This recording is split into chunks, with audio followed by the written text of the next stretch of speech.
Hello అందరికీ welcome to our channel. ఈరోజైతే మన వీడియో ఇడ్లీ ఉప్మా అండి. నేనైతే ఈ ఉప్మాని మిగిలిన ఇడ్లీలతో అయితే చేశానండి. ఈ ఇడ్లీ ఉప్మా అయితే బియ్యం పిండితో చేసిన ఇడ్లీలతో అయితే చేశాను. మీరు ఈ ప్లేస్లో ఇడ్లీ రవ్వతో చేసిన ఇడ్లీలు ఏమైనా మిగిలినప్పుడు కూడా ఈ విధంగా చేసుకోవచ్చండి. నేనైతే 8 ఇడ్లీలతో అయితే ఇడ్లీ ఉప్మానైతే చేసి చూపించబోతున్నానండి.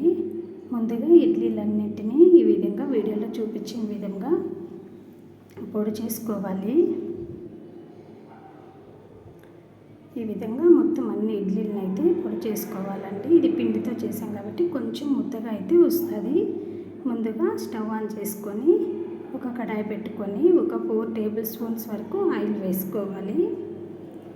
ఆయిల్ వేడెక్కిన తర్వాత పోపు దినుసులు అయితే వేసుకోవాలండి.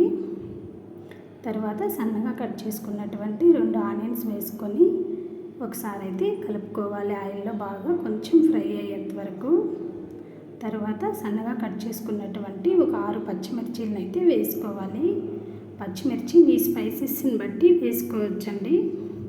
నేనైతే పల్లీలు వేయడం మర్చిపోయినాను, అందుకు ఇప్పుడైతే వేస్తున్నాను. మీరైతే పోపు దినుసులు వేసిన తర్వాతనే వేసుకోండి పల్లీలు.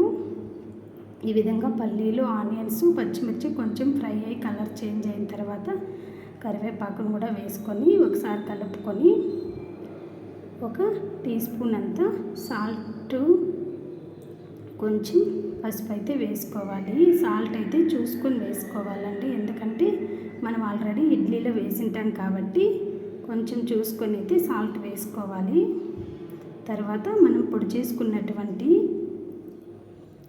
ఇడ్లీ మిశ్రమాన్ని అయితే వేసుకొని అంతా కలిసే విధంగా ఒకసారి బాగా కలుపుకోవాలి. వీడియో చూస్తున్న వాళ్ళకైతే ఒక చిన్న రిక్వెస్ట్ అండి, వీడియోస్ కానీ మీకు నచ్చితే సబ్స్క్రైబ్ చేసుకోండి. ప్లీజ్ సబ్స్క్రైబ్ చేసుకొని లైక్ చేయండి. ఈ విధంగా అంతా ఒకసారి కలిసిన వరకు కలుపుకొని ఒక 3 to 4 మినిట్స్ అయితే మీడియం ఫ్లేమ్లో ఫ్రై చేసుకున్నామంటే ఇడ్లీ ఉప్మా రెడీ అయిపోతుందండి. Thanks for watching.